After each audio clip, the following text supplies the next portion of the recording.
Hey everyone, and welcome back. Today we're going to talk about the one thing that truly separates the great poker players from the good ones: deep stack play.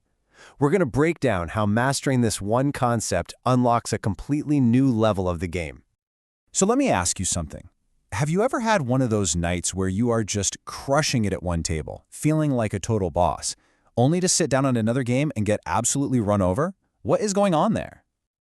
Well, here's the thing. More often than not, it's not just a bad run of cards. It's the stack depth. The number of chips you and your opponents have completely changes the DNA of the game. Okay, let's really get into this. And honestly, the best way to wrap your head around this concept is to think of it as switching from a sprint to a full-on marathon. Yeah, the basic rules are the same, but the strategy, the endurance, the entire mindset you need to win, totally different.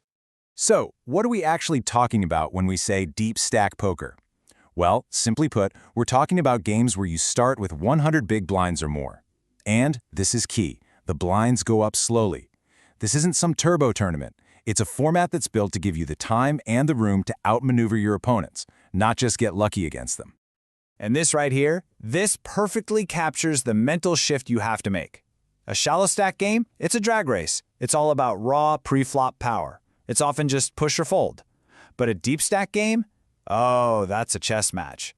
You're not just thinking about the flop, you're planning 2-3 moves ahead, all the way to the river. Let's really put these two worlds side by side, because understanding just how different they are, well, that's where you're going to find your edge.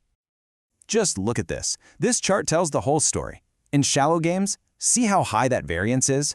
That means luck is a huge factor. You get into so many coin flip situations where you just have to hope for the best. But then, look at what happens in deep stack games. The skill bar goes way, way up, and that variance, that luck factor, it just plummets. Your decisions matter so much more. And this table, man, it just lays it all out, doesn't it? Look at the key skills. It's not just about pre-flop aggression anymore. It's about real multi-street strategy. Your hand ranges open up. You can start playing wider, more speculative hands because the potential payoff is massive. And post-flop play, it goes from being kind of rare to being the entire game. It's a whole different beast. So knowing the difference is one thing, but how do you actually change your game to start winning? Let's get into the new playbook. This is it. This is the single biggest mental shift you have to make. It's not good enough to just think, I hope I hit the flop. Before you even put a single chip in the pot, you have to be asking, okay, if I get called, what's my plan for the turn? And what's my plan for the river? And it really comes down to these three core adjustments. First, you have to widen your preflop ranges, especially in position. Hands like suited connectors suddenly become gold mines. Second, post-flop play is your new home. It's where the battles are won and lost. And third, you must understand the stack-to-pot ratio, or SPR. It's just a simple ratio of your stack to the pot, but it tells you exactly how committed you should be with your hand. This quote just nails it. We always say position is important in poker, right? Well, in deep stack poker, it's not just important, it's everything. Acting last gives you all the information, it lets you dictate the size of the pot, and it lets you apply relentless pressure on your opponents, street after street. All right, so we've covered what you should be doing. Now let's talk about the traps, the big, costly mistakes. Because in a deep stack game, one little error doesn't just lose you a pot, it can lose you your entire stack. And here we have it, the number one absolute biggest, most expensive mistake that players make when they move to deep stack games. They fall in love with one pair hands, especially top pair top kicker. Okay, picture this. You're sitting deep. You look down at the beautiful ace-king. The flop comes down ace-7 deuce. Boom, you've got top pair with the best kicker. So your brain is screaming, jackpot, this is it. Let's get all the money in the middle. It feels like an unbeatable hand, and every instinct from your shallow stack days is telling you to go for broke. But is that really the right move? No way. In deep stack poker, it's a trap. See, with so many chips in play, your opponents could have called you with hands that smash this flop way harder. They could have a set, or two pair, or a massive draw.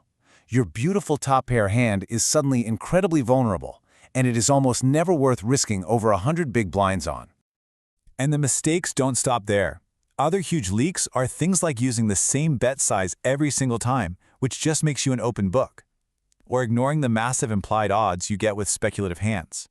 And of course, the big one we keep coming back to, failing to have a plan for the turn-in river.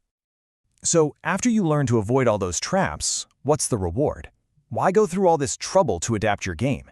Because this is where skilled players really get to cash in. So what's the real payoff? It's simple. Deep stack poker is designed to minimize that crazy short-term luck and maximize your skill over the long run. A single bad beat is much less likely to knock you out of the game, which gives your consistently good decisions more time to pay off.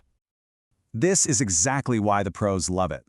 There's just so much more room for advanced plays, like bluffing over multiple streets or making tricky value bets. You have more time and more opportunities to identify and exploit the huge mistakes your opponents are making, because as we've seen, they make a lot of them when stacks get deep. Okay, so let's boil this all down. If you take away just 3 things from this, make it these. Number 1, you have to plan across multiple streets, not just for the flop. Number 2, your hand's value is completely relative to the stack sizes in play. And number 3, position isn't just a slight advantage anymore. It's your ultimate weapon. And that really leaves us with one final thought. The deck of cards is always the same. The rules of poker don't change, but the conditions, they do. So the real question is, are you willing to change and adapt your game to meet them? Because that is what separates the winners from everyone else. Start a live chat now to join one of our clubs or ask us any questions. Message at BluffingMonkeys24_7 on Telegram or visit bluffingmonkeys.com and start a live chat.